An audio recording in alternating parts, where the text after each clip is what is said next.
Go to chapter 7. Business AX level. Price elasticity of demand, PED.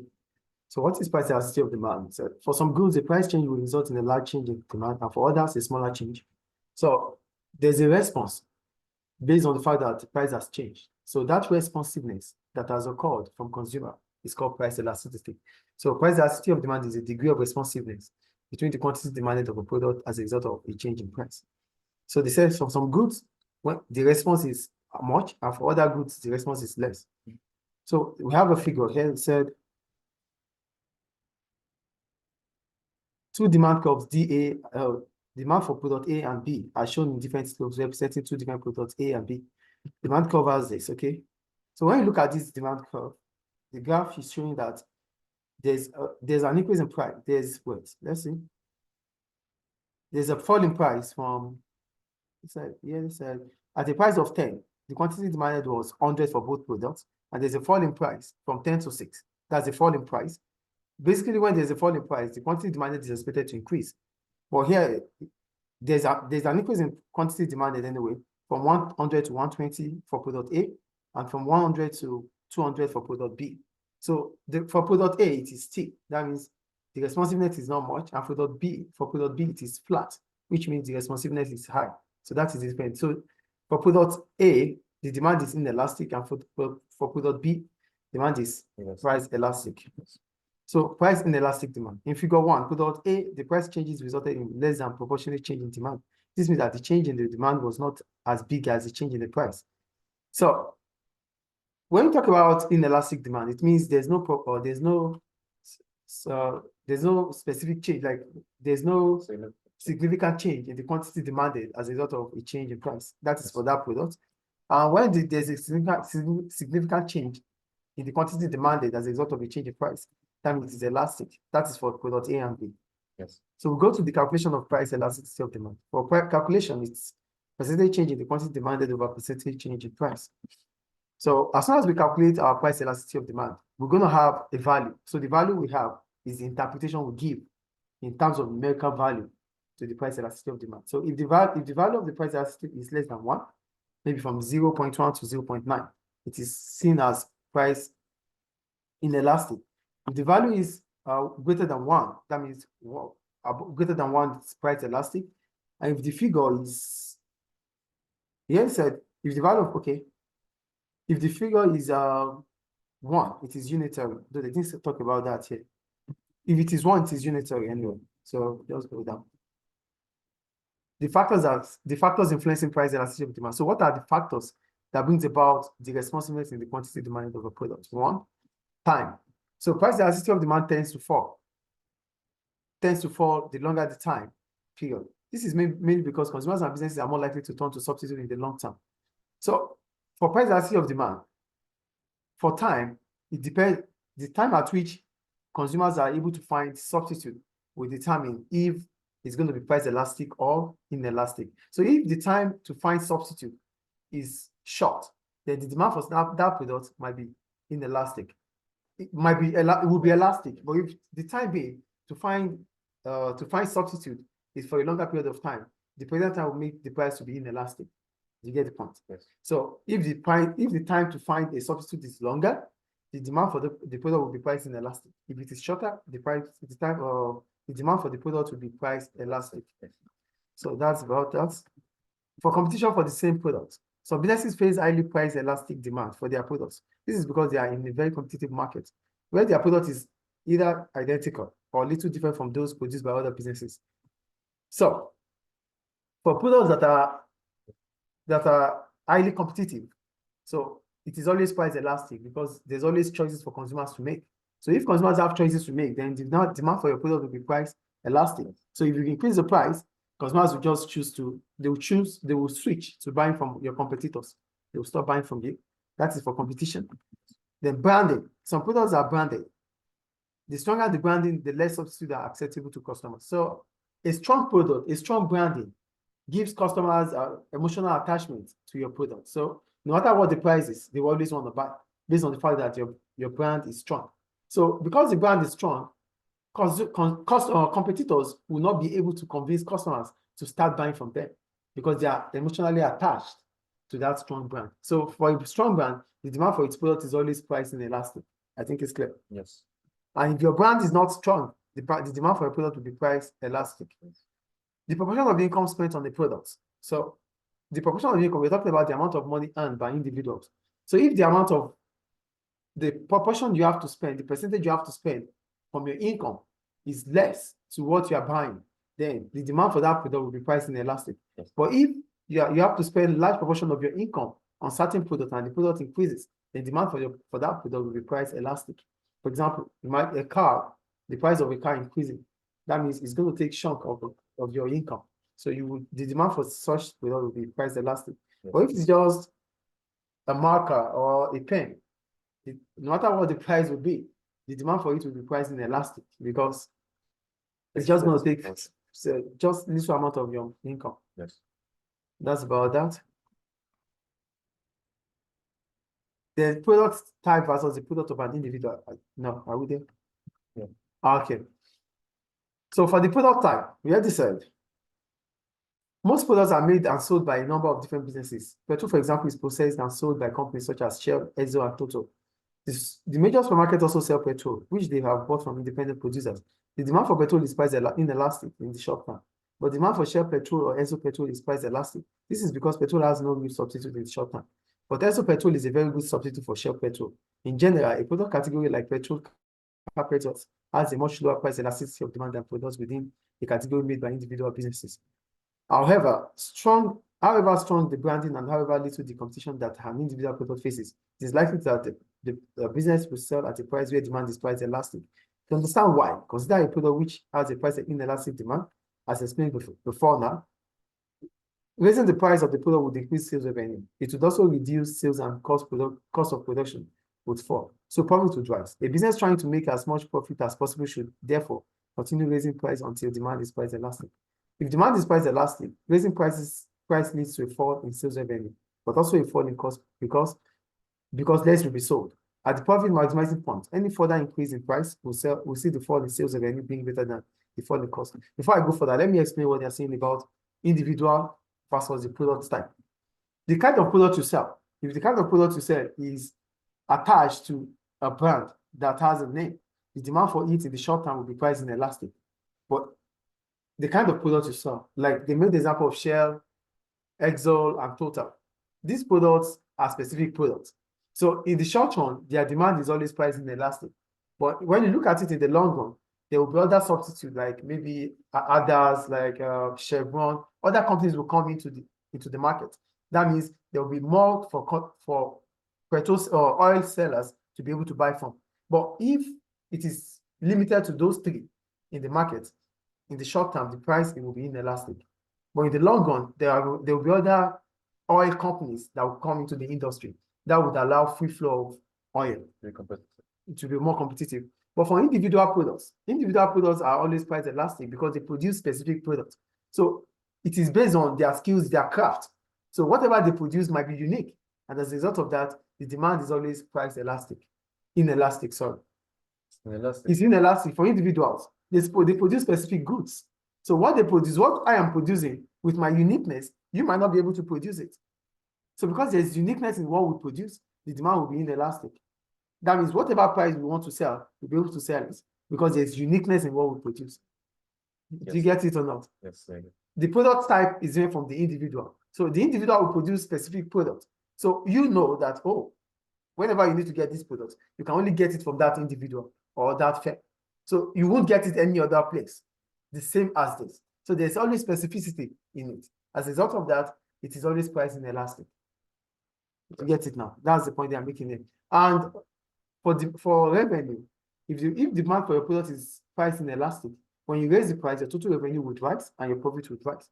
But if the price of your product is priced elastic, when you increase the price, your total revenue would fall because your profit would definitely fall. Is it clear? Yes. So I have to be on the edge. Yeah, you have to sell at the price that the market will buy. Yeah. So this will suggest that even stronger branded goods, such as Coca-Cola, McDonald's, Mills, have a price elasticity of demand rather than one at the price at which they are sold. It also suggests that luxury brands such as Chanel, Gucci also have price elastic demand at their current price. So these products, they are luxury, yes, and they have strong brand.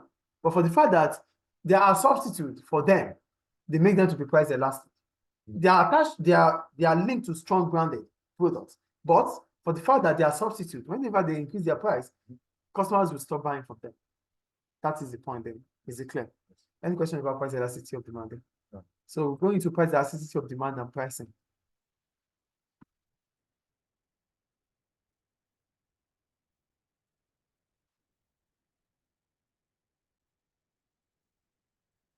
We'll go to price elasticity of demand and pricing. So a business may consider price elasticity of demand when setting the price of its products. For a minority of products, demand is price inelastic. This means that if a business raises the price, there will be a less than proportionate fall in demand. For example, if a business raises price by 10%, demand might fall by, say, 7%. This suggests that raising price when selling products within elastic demand would be a good strategy. Then there are stories here, but let me just explain what they are trying to tell us here. When there is always a relation between the price elasticity of demand and the pricing. So as a firm, what you have to do is to understand the price elasticity of demand of your products. So if you are able to understand that based on your calculation, then you would know if it is ideal to increase the price or not. But if the demand for your product is always price inelastic, so if you increase the price based on that reason, definitely you're going to have a high revenue. That is the concept for inelastic demand. That means the price elasticity of demand is inelastic. So for raising your price at that point in time, you will sell more. That is it. So it's a good strategy for you to raise price because your demand for your product is price inelastic. Yes. However, there's no evidence to suggest that demand has fallen by a significant amount. This suggests that demand for electricity, okay, is a story about that. Let me just say. If goods have price, so that's about that. So we'll just go to the second paragraph. If goods have price elastic demand, the pricing will result in a more than proportionate change in demand.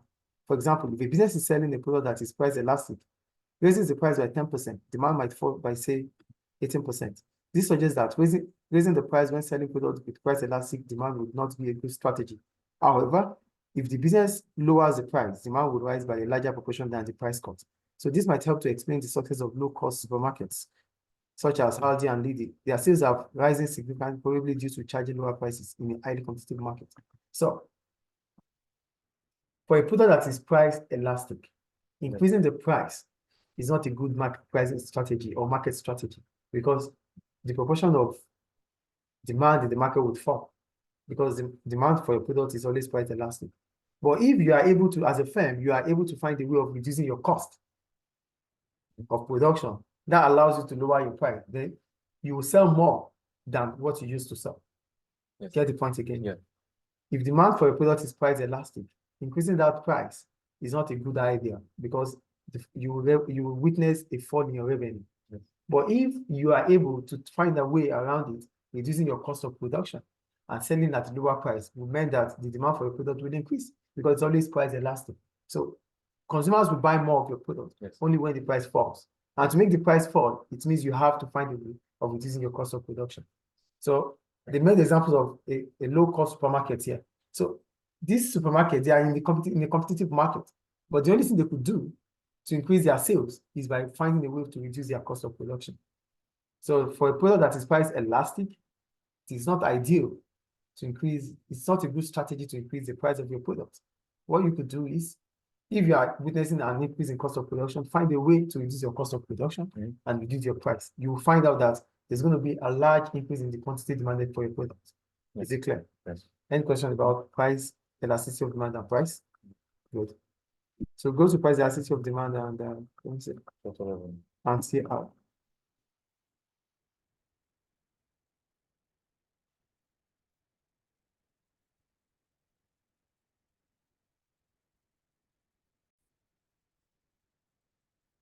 We'll go to price elasticity of demand and total revenue. When a business changes its price, there will be a change in demand and therefore a change in total revenue. It will be useful for a business to know what effect a particular price change might have on total revenue. The value of price elasticity can help here. So before we go into total revenue here, because total revenue itself is a combination of price and quantity. So that means whatever happens to price elasticity of demand, it will definitely affect the PED. It will definitely affect the total revenue because the PED is based on the quantity and the price, which is going to be responsive to each other. And the total revenue is price and quantity too. So whatever happens to price elasticity of demand will definitely change the total revenue. Yes. So that is the point I'm making there. So the value of price elasticity, okay, here. So we have, I said, in figure 1, for product A, the price elasticity and demand, or for product A, it is priced inelastic, and the demand for product B is priced elastic. At the price of 10, the demand for both products is 100 units. However, when the price falls, demand for product A rises to 120 units, while demand for product B rises to 200 units. The different effects on total revenue for each product are outlined. So based on the case study the other time, Yes. where the price was 10, for both products, it was 100. When the price fell to 6, there was 120 and 200 respectively. So that means both of them will have a different total revenue. But as soon as the price changes, the total revenue will definitely change. Yes. So for product A, the total revenue will be much because the quantity demanded for product A, for product A, is it product A that increases to 120? No, product B increases to. No, product A was 120. It was 100 and then to 120. Yeah, for product B was 200. Yeah. So it means product B will have more total revenue than product A. Yes. That is the point there. So if the demand for your product is priced elastic, if your demand for your product is priced elastic and you increase the price, your total revenue will fall. But if the demand for your product is priced inelastic, you increase the price, your total revenue will rise. Yes. That is what they are saying there. Yeah. So to conclude, if businesses know the value of price elasticity of their product, they can predict the effect on total revenue of any price changes they make. They will know, for example, that if demand for their product is elastic, a price reduction will increase the total revenue. This might help to explain why many real companies charge lower prices for off-peak periods. By lowering the price, more travelers are attracted and revenue rises. Demand during the off-peak period must be price elastic. So, well, for off-peak period, it means periods that it's expected not to have more sales. That is off-peak. So what they are saying is this: for you to incur or for you to have an increase in your total revenue for a product its demand is price elastic, you have to reduce your price. Then you will have total revenue that is increasing. But if you are increasing the price, your total revenue would fall. You might sell more volume, but at the end of it all, the total revenue would fall compared to what you usually have. Sell more volume. You might have more volume sales. Yes. Your sales volume would increase, yes. but that does not increase your total revenue. Yes, it was an elastic. If it is elastic. It was elastic if you decrease the price. If you for an elastic product, for a product that is priced elastic, the only way to increase your total revenue is to reduce the price. Yes. But if you are increasing the price, if you are increasing the price for such products, your total revenue will definitely fall. Yeah, sales volume will fall.